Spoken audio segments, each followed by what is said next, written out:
Next point या कह सकते हैं नेक्स्ट नोट, ठीक है। तो iota raise to power n plus iota raise to power n plus one plus iota raise to power n plus two plus iota raise to power n plus three is always equals to zero. कहने का मतलब है जब हमने चार iota वाली terms को add किया और उन चारों टर्म्स में आयोटा की जो पावर है वो कंजेक्टिव है, ठीक है, मतलब वन वन का डिफरेंस है जिसमें, तो हमेशा आंसर क्या आएगा इसमें, ज़ीरो। अब इसका प्रूफ भी देख सकते हैं आप।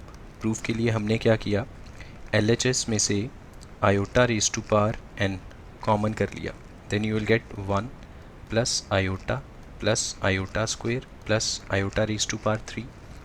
Now iota raise to power n into one plus iota, now what is this iota square, this is negative one. Iota cube की वैल्यू माइनस आयोटा, तो अब दो टर्म्स प्लस में दो टर्म्स माइनस में और दोनों ही equal, plus minus cancel out किया, प्लस माइनस आयोटा कैंसिल किया, तो zero into something which is equals to zero and which is equals to right side, right. एक क्वेश्चन सॉल्व कर लेते हैं इसके बेसिस पे, बहुत सिंपल सा क्वेश्चन है। Iota raise to power 580 plus iota raise to power 581 plus iota raise to power 582, इसे हमें सिंप्लीफाई करना है। तो एक तो मेथड ये है कि हमारे पास जो तीन टर्म्स हैं आयोटा की फॉर्म में, इनकी पावर को 4 से डिवाइड करें, जो रिमाइंडर आएगा वो रख लेंगे, बाकी सब छोड़ देंगे। तो हमें तीनों पावर्स को 4 से डिवाइड करना पड़ेगा 3 टाइम्स, मतलब एक एक करके तीनों को करेंगे ना, तो 3 बार डिवीज़न करनी पड़ेगी हमें। तो एक बच्चे ने ऐसे सोच लिया, उसने देखा कि ये तीन कंसेक्टिव पावर्स हैं, एक पावर अगर और जुड़ जाए साथ में, एक टर्म अगर और जुड़ जाए साथ में, वो भी कंसेक्टिव हो, तो चार टर्म्स का सम हमेशा क्या रहेगा, ज़ीरो रहेगा।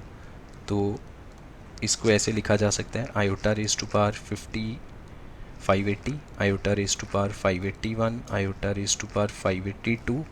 एक टर्म हमने खुद अपनी तरफ से ऐड करी, आयोटा रेज टू पावर 583, और यही टर्म हमने सब्ट्रैक्ट कर दी, ठीक है, बैलेंस बना रहना चाहिए। तो पहली चार टर्म्स को मिला के तो ज़ीरो आ जाएगा, बिकॉज़ ये चारों आयोटा वाली टर्म्स हैं और जो इसकी पावर है वो कंसेक्टिव है, इसलिए इसको मिला के ज़ीरो हो गया। रेस्ट आपके पास है आयोटा रेज टू पावर 583। अब एक टर्म को तो हम 4 से डिवाइड कर सकते हैं इजीली, वैसे तो तीनों को ही कर सकते हैं इजीली, ये थोड़ा शॉर्ट हो गया। 4 1 ज़ा 4, 1 8, 4 4 ज़ा 16, 2 3, 4 5 ज़ा 20, तो पावर बचती है 3। सो this will be 0 minus iota cube, and iota cube is again, अच्छा ज़ीरो बार बार लिखने की क्या ज़रूरत है, iota cube is again minus iota, so minus minus will be plus iota, and this is the answer. एक note और लिख लेते हैं यहाँ पे, फर्स्ट पॉइंट एग्जाम्पल के थ्रू एक्सप्लेन कर देंगे इस पॉइंट को, कि मान लीजिए हमारे पास लिखा हुआ है -5 का अंडर रूट, तो इसको हम ऐसे लिख सकते हैं -1 इंटू 5 अंडर रूट। फर्दर इसको स्प्लिट किया तो ये कुछ ऐसे बनेगा, now this will be iota times √5, ठीक है ना, -1 का रूट किया तो वो आयोटा बन गया, और बाकी √5 तो है ही है साथ में। दूसरा पॉइंट -3 इंटू -4, इस तरह से लिखा। तो अब इसको दो बच्चों ने अलग अलग मेथड से सॉल्व किया। एक बच्चे ने मेथड 1 अडॉप्ट किया, उसने स्प्लिट कर लिया, -3 into under root of -4, so this will become iota √3 into iota 2, 4 का रूट 2, आयोटा क्यों आया, बिकॉज रूट के अंदर नेगेटिव है। So further this will become 2√3 iota square, and iota square is itself -1, so this will become -2√3। दूसरे बच्चे ने दूसरा मेथड अप्लाई किया और इसने लिखा -3 इंटू -4 विल बी +12 रूट, मतलब उसने रूट के अंदर दोनों को प्रोडक्ट किया, तो फिर ये बना 2√3। तो अब एक बच्चे का आंसर नेगेटिव में है, एक का आंसर पॉजिटिव में है, दोनों में से करेक्ट कौन है, तो दोनों में से जो सेकंड है वो करेक्ट है, फर्स्ट वाला इनकरेक्ट है। ऐसा क्यों, फर्स्ट वाला इनकरेक्ट क्यों है, फर्स्ट वाला इनकरेक्ट इसलिए हुआ कि उसने क्या नहीं देखा, उसने ये नहीं देखा कि रूट के अंदर जो दो टर्म्स हैं दोनों ही नेगेटिव हैं।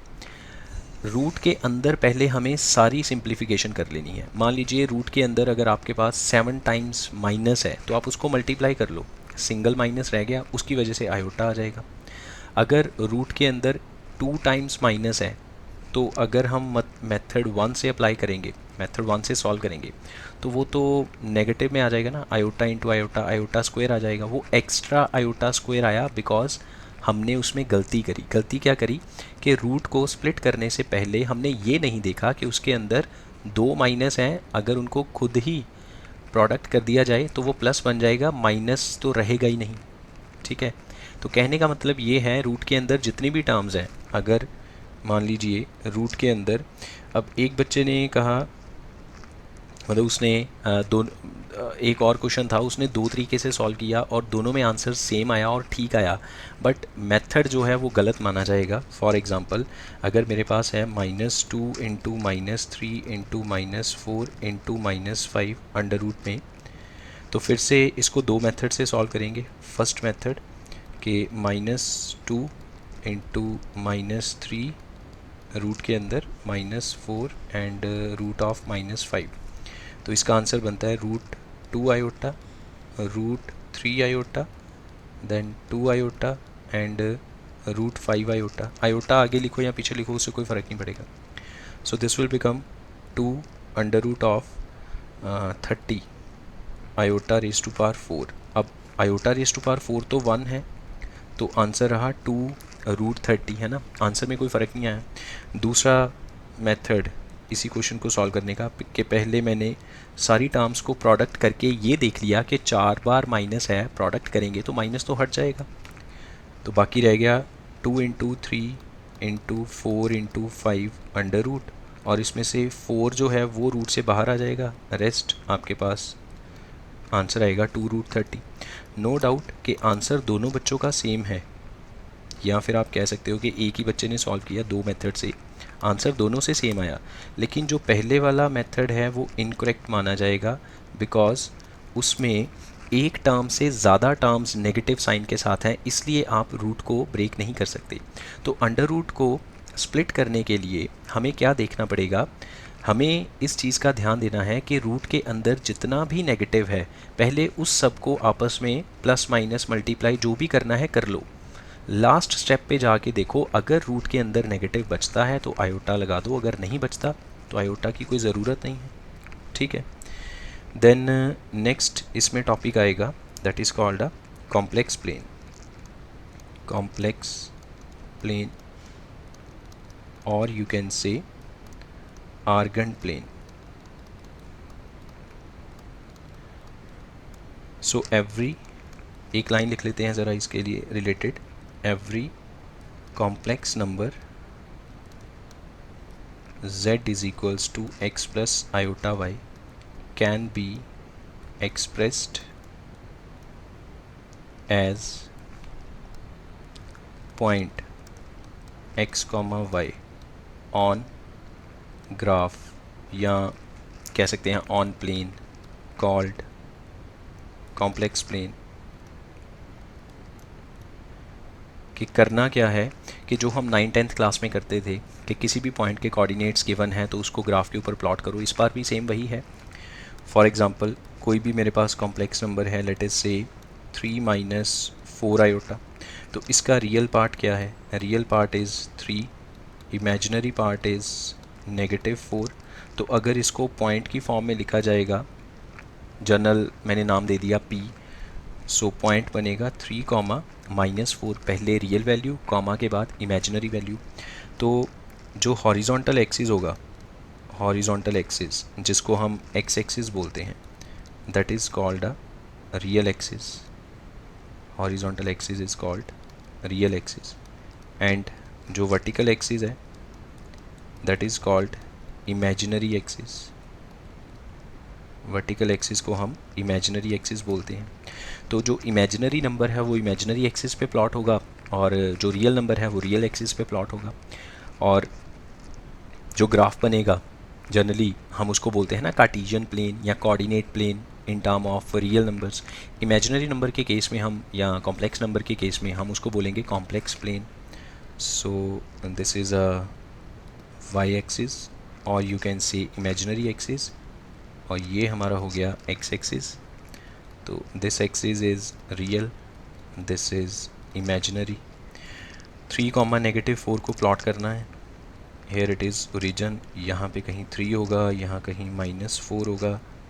तो जहाँ पे ये दोनों लाइंस कट करेंगी, this point is called P, और P क्या रिप्रेजेंट करता है, Z को, और Z क्या है 3 - 4 आयोटा।